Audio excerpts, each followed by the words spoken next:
Hey YouTube, Conflicts Games here. Welcome to video 9 of our Exilium development progress. The past couple weeks I've actually been very productive, so I have quite a bit to show off for you guys today.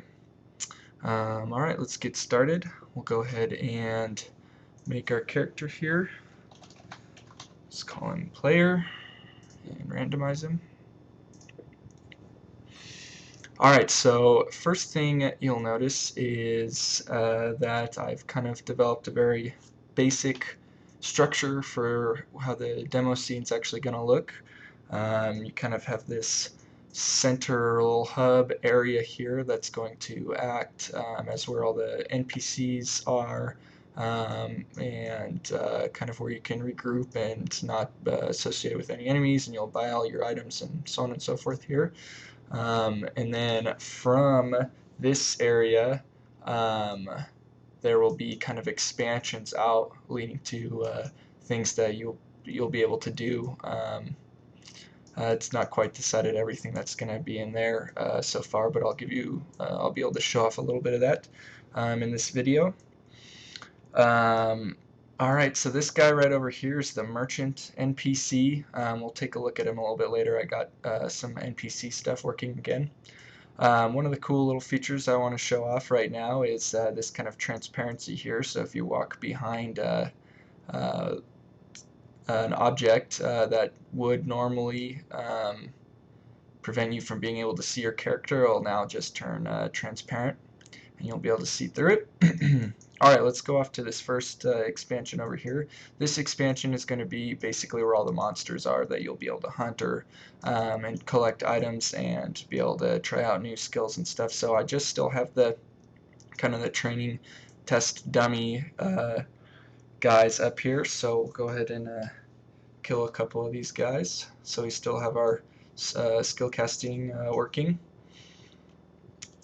A feature that I have implemented for the enemies is a drop feature so that they can drop items. You notice that this dummy guy just dropped some gold, so we'll pick up some gold.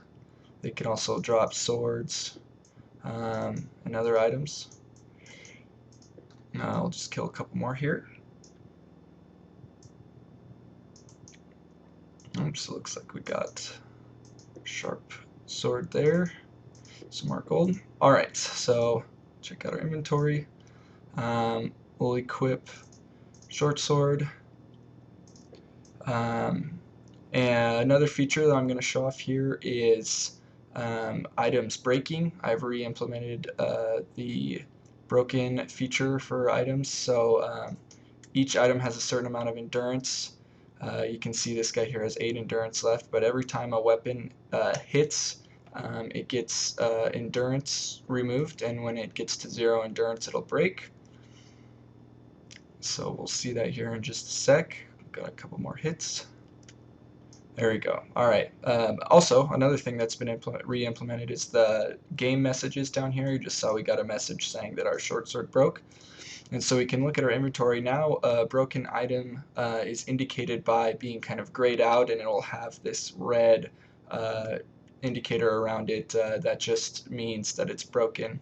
And it will not we will not be able to have any effects of that weapon in our attacks. The reason why I left it instead of moving it to the inventory, it kind of just stays equipped, so to speak, but it just is inactive. Like you can't get damage from it or any attack benefits from it.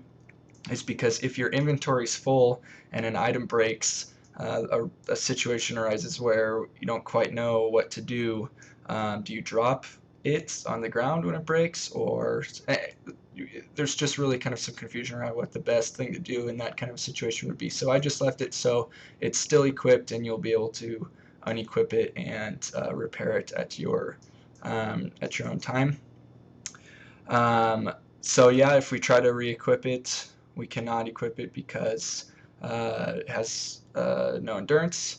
Another thing that I've also implemented is the requirements. So this sword here you see has a strength requirement of 20.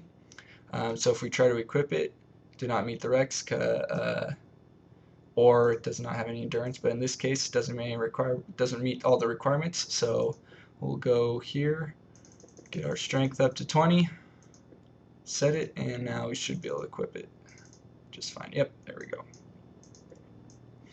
So kill another one of these guys. All right, that's basically all I have to show here. We'll head back into the kind of little hub center area, and we'll talk to our merchant NPC. So I've implemented a GUI window here for the merchant.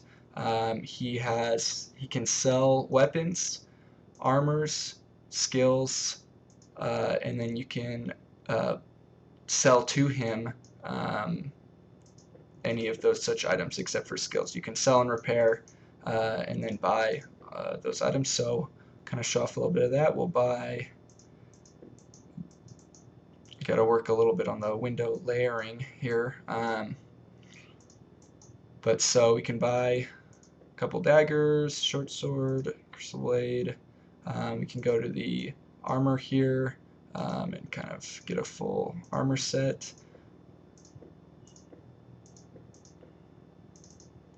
Equip it.